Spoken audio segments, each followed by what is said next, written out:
Hey everybody, welcome back to the shop. So today we're talking about this thing right here. This is the Vevor benchtop hollow chisel mortising machine. Now it claims to give you smooth and consistent mortises for around 200 bucks. Is it worth the hype? Can it actually do what it claims it can do? Let's find out, and let's get started.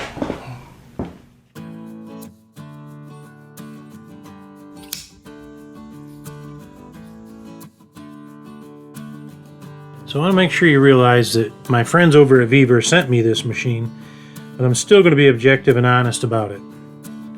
Right out of the box, in my opinion, it wasn't bad at all. Most of the assembly is done for you. You got to bolt on the handle, the fence, and a few other bits and bobs, but pretty straightforward. It took me about 30 minutes overall. The base is cast iron. That gives it some heft for sure, and that's a good thing. It's less vibration and more stability.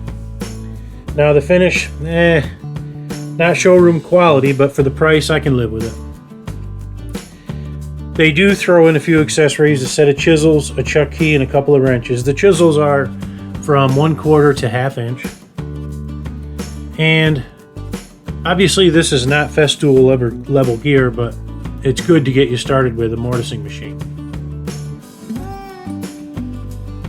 Alright, so here's what you're working with. The motor is a 1/2 horsepower motor. It spins about 1725 RPMs and it takes up to a 1/2 inch hollow chisel. The stroke on the machine itself is just under 5 inches. Now one of the nicer touches here is the gas operated spring there. You can see it on the left. It's kind of like a shock in a car. It means that it will be a lot smoother going up and down. None of that jerky coil spring feel of some of the other machines that are out there. You've also got an adjustable fence, and I wanted to show you here how that goes together because just a bunch of little pieces that I thought a good visual would help. It slides back in place, and then you throw that locking nut on the back side of it to slide it back and forth. And that handle on the top, obviously we turn that handle and it's spring loaded to adjust it for position so it doesn't get in the way of the two tubes, the up and down tubes. The fence isn't ultra precise, but it does the job. It's a little finicky, but once you get it in position, it works well. Okay, one thing that threw me, and I think it's important to tell you so it doesn't happen to you. I don't know why it threw me, but it did. So I had this extension, I had the chuck. I couldn't figure out how to get this to stay in there or to spin for that matter. Pretty dumb I am. You spin this around, you can do this right or left side. Open up this guy right here. Don't lose your screw. This is a spring loaded thing, and I'm hoping the camera can pick that up. But right inside there is a chuck similar to this one that you use with the key to tighten up your bits with. Okay, so here you go, the machine fully assembled. Turntable Lazy Susan not included. But I thought I'd give you a pretty good look. Okay, first off, here's how loud it is.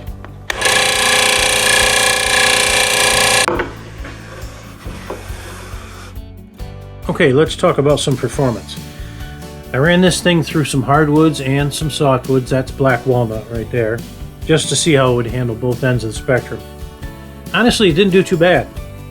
It was a little bit rougher in the hardwood, but it actually did pretty good.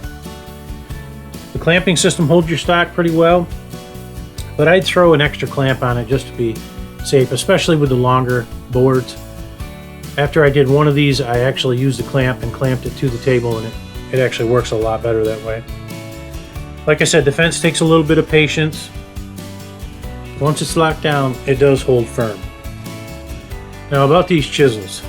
They're usable, but if you're planning on doing a lot of joinery, I'd do an upgrade, to be honest. Or take those chisels and have them sharpened by a professional. A sharp aftermarket set will take this machine from okay to really, really solid. Okay, so pros and cons. Let me break down what I liked and what I thought could be better. Pretty simple. The solid base has a good weight and it's stable. That's a pro. The gas spring makes the motion nice and smooth. Another pro, it actually cuts clean mortises once it's dialed in. And it's a small footprint, perfect for a garage or a small workshop. Now for the cons. The fence is a little finicky, as I said, but it works once you get it locked in. The chisels are okay, but they should be sharpened or you should upgrade to a professional set. And the overall fit and finish, well, not amazing, but again, the price point, around 200 bucks. You can't beat it. Okay, the final verdict. If you're a DIY hobbyist or a serious woodworker, for the price point, I don't think you're going to go wrong with this guy here. Is it a Powermatic? No, but it's not $1,000 either to make a square hole. So, am I going to use it for every project in the shop? No, but when I do use it, it's definitely going to pull its weight and it'll be worth every penny. These images are screen grabs right off of their website, Vevor.com. Check it out. Safety key on your switch, specs, and tool storage.